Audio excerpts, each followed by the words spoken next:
अंदर कहते हैं भीतर को। अंदर मतलब भीतर, भीतर से मतलब आंख बंद करके जो आप देखते हैं यही अंदर हुआ। सिर्फ अंधकार ही आपके पास है सो नहीं, हमारे आपके अंदर में प्रकाश भी है जो अमृत है, अमृत। अगर आप ध्यान करके प्रभु की ज्योति प्रकाश देख लें, माता बहन भी देख सकती हैं। ध्यान का रास्ता सीख करके कोई भी देख सकते हैं, माता बहन भी देख सकती हैं। जो माता बहन ध्यान करके प्रभु की ज्योति देख लेंगी वे ही भगवती देवी हो जाएंगी। देवी, जिन देवी देवता की आप पूजा करते हैं आप उसी तरह से पूजनीय हो जाएंगे।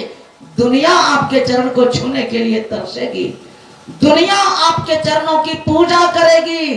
आप ध्यान करके प्रभु की ज्योति तो देख लीजिए, आपके अंदर में ज्योति है, आपके अंदर में प्रभु का प्रकाश और शब्द दोनों है। यही अमृत है, यही अमृत है आपके अंदर में परमात्मा ने दिया।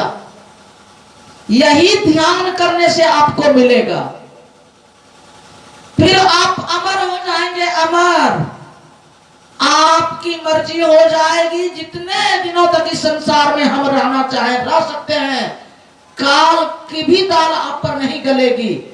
आप मनमाना जीवन जी सकते हैं, आप ध्यान करेंगे तब होगा। और सिर्फ आए सत्संग सुन लिए, इस कान से सुने इस कान से निकाल दिए, ये होने वाला नहीं है। करने से होगा, क्योंकि करने से ही अभी तक किसी को हुआ है। आपको भी जो हाथ लगा है बिना किए नहीं, जो कुछ भी आपने पाया है करके पाया है। अब बिना ध्यान किए जो कुछ भी आप पाएंगे, सुन लीजिए, अगर ध्यान करने का रास्ता नहीं सीखे तो ध्यान नहीं कर सकेंगे। ध्यान नहीं किए इधर जितनों आप कुछ भी कर लेंगे, कुछ भी कर लेंगे, कुछ भी कर लेंगे, आप उतना नहीं कर सकते पूर्व के लोगों ने जितना किया है। आप भगवान विष्णु जी को अपना बेटा बना सकेंगे? मनु जी को कितना लगा था वैकुंठ से उतारने में भगवान विष्णु जी को? कोई कहते 23,000 वर्षों तक कठोर तपस्या की थी। 23,000 वर्षों तक। यहाँ 1,000 वर्ष तक भी तो नहीं जिंदा रह सकेंगे। उम्र उतना दिया है अभी किसी को, ज्यादा से ज्यादा 100 साल। ऐसे पहले ही बहुतों की घंटी बज गई। क्या ठिकाना है इस जिंदगी का। यहाँ बच्चा जवान किसी को परमात्मा ले चले जाते हैं। न बालक न जौबने न वृद्धि कछु बंद, वह अवसर न जानिए जब आए पड़े यम फंद। यम का फंदा मृत्यु कब किस उम्र में झपट्टा मार देगी। चले जाएंगे शरीर छोड़ करके, मृत्यु हो जाएगी, क्या पता। इसलिए वेदांत के ऋषि कहते हैं देर मत लगाओ ध्यान करने में, देर मत लगाओ ध्यान का कायदा सीखने में। तुरंत सीखो ध्यान करने के लिए, तुरंत रास्ता सीखो, भेद भजन लो और ध्यान करो। उम्र का क्या ठिकाना है।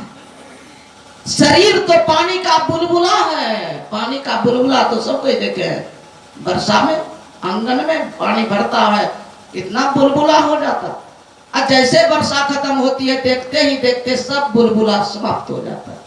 ठीक उसी तरह से यह जिसको भी जिंदगी मिली है, पानी के बुलबुले की तरह से साफ समाप्त होने वाली जिंदगी मिली है।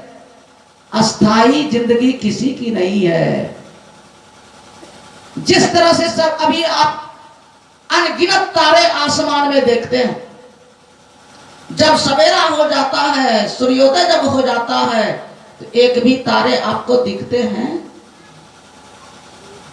ठीक उसी तरह से देखते ही जिंदगी समाप्त हो जाएगी। अस्थाई जिंदगी नहीं। अगर अस्थाई जिंदगी आप बनाना चाहें तो भेद भजन लेकर के आप ध्यान करें। अमृत जो आपके अंदर में परमात्मा ने प्रभु की ज्योति और प्रभु की आवाज जो रखी है, अमृत का कलश रखा है, वो आप पान कर लेंगे ध्यान करने के बाद, तो आपके पास गारंटी, जितनी जिंदगी लंबी आप चाहेंगे उतनी लंबी जिंदगी आप जिएंगे। आपके पास अपनी शक्ति होगी। वो है शक्ति प्रभु की ज्योति और प्रभु की आवाज में, जो सभी संतों ने यही प्राप्त किया। और सभी संत परमात्मा हो गए। अपनी आंख जीवात्मा की खुली, क्योंकि इस जीवात्मा के ऊपर अंधकार, प्रकाश और शब्द, तीन पर्दा परमात्मा ने लगाया। सभी संतों ने ध्यान किया, खूब दौड़ दौड़ करके ध्यान किया, खूब ध्यान किया, खूब समय लगा लगा करके ध्यान किया और बिंदु ध्यान किया। प्रभु की ज्योति जिससे आपको दिखाई पड़ेगी, अंधेरा मिटेगा, दुख दर्द पैदा करने वाला ये अंधेरा खत्म होगा, सुख से भरने वाला उजाला आपकी आंख बंद करने पर दिखाई पड़ेगी रोशनी, सुख से भरने वाली जिंदगी आपकी बनेगी। कीजिए ना, खूब ध्यान कीजिए, बिंदु ध्यान खूब कीजिए। ब्रह्म बेला 3 बजे भोर में जग करके खूब ध्यान कीजिए। उस समय कोई ड्यूटी नहीं है, उस समय शरीर में आराम भी रहता है। आलस मत कीजिए, आलस मत कीजिए। आलस्य जिंदगी को जुगों से, दुख से भर करके रखा है। महाशत्रु अगर आपके शरीर के भीतर कोई है आपका, तो वही आलस्य है। आलस, वेदांत के ऋषि कहते हैं, आलस्यं ही मनुष्या नाम शरीरस्थाः महान रिपुः। सबकी देह के अंदर में भारी दुश्मन अगर कोई है उसका, तो आलस्य है। आलस्य त्यागिए। ब्रह्म बेला 3 बजे भोर में जग करके आप खूब ध्यान कीजिए। और उस समय जो सोएगा, उस समय जो नहीं जगेंगे, उसको पाप लगेगा, पाप। जागे ना पिछले पहर, करे ना गुरुमत जाप, मुंह फाड़े सोबत रहे, ताको लागे पाप। पाप से सुख होगा कि दुख? कोई समझदार नहीं कहेंगे कि पाप से सुख होगा, दुख होगा, दुख नरक होगा।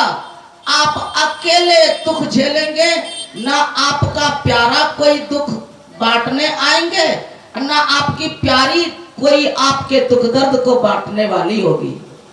अकेले आप अंधेरा में पड़े रहेंगे, दुख दर्द पैदा करने वाली जगह में आप पड़े रहेंगे। उस समय कोई प्यारा प्यारी आपके दुख दर्द को नहीं बांटेंगे। अकेले आप भीतरे भीतर घोट घोट करके जिएंगे, दर्द सह सह करके जिएंगे। ये आपकी नासमझी। आप अपनी ही जिंदगी पर, अपने ही कर्मों पर पछताएंगे, कोसेंगे, और मृत्यु के समय कहेंगे, हाय हमने कुछ नहीं अच्छा किया, अपने लिए कुछ नहीं किया, जो भी किया गैरों के लिए किया, जो मेरे दुख दर्द को कोई बांटने वाला नहीं हुआ, न बांटने वाली हुई। हाय हमने क्या किया, ये अनमोल मानव जिंदगी पा करके कुछ नहीं किया, मिट्टी में सिर्फ मिला दिया, सिर्फ ध्यान नहीं करने के कारण। ये आप अकेले पछताएंगे। इसीलिए संत कबीर साहब जी ने कहा, कहत कबीर बिन बचन गुरु के, अंत काल पछताही, जिनकी लगन गुरु सो नाही। सभी संतों ने दौड़ दौड़ करके भेद भजन लिया, दौड़ दौड़ करके भेद भजन के मुताबिक ध्यान किया, सत्संग किया, सत्संग की तन मन धन से बड़ी श्रद्धा से सेवा किया, गुरु की तन मन धन से बड़ी श्रद्धा से सेवा किया, गुरु की कृपा का पात्र बना, ध्यान में उन्नति हासिल की, अंदर के अंधकार से अपने आप को ऊपर उठाया, प्रभु का प्रकाश और प्रभु का शब्द अमृत वर्षा में नहाया और वो अमर हो गए। तीनों लोकों में अगर सुखी कोई है तो एकमात्र संत। इन्होंने अपने गुरु से भेद भजन लिया, उनके बताए हुए रास्ते पर अक्षरशः अपने आप को चलाया। कोई भी चलाए हो जाएंगे वैसा। और आत्मदृष्टि खुली, सारा दुख दर्द समाप्त हुआ, अपने पास के परमात्मा को प्राप्त किया। और अपने को परमात्मा ही बनाया सभी संतों ने। इसके अलावे वैकुंठ के स्वामी धरती पर आए। अभी आप सुन रहे थे, अभी वैकुंठ के मालिक ही उतर करके आ गए हैं धरती पर भगवान श्री राम के रूप में। और कैसी विपत्ति का पहाड़ माथे पर गिर पड़ा है, जो बेहोशी है। क्या पूछते हैं? पक्षी से। पूछते हैं किससे? तो जानवर से। पूछते हैं किन से? कीड़ा से। कहीं कोई मनुष्य पूछेगा? इस दरिया धरती दुख का समुद्र है। वैकुंठ के स्वामी जब मानव शरीर में आए तो ये नौबत उनके ऊपर गुजर गई। तो और मानव की क्या मुराद है?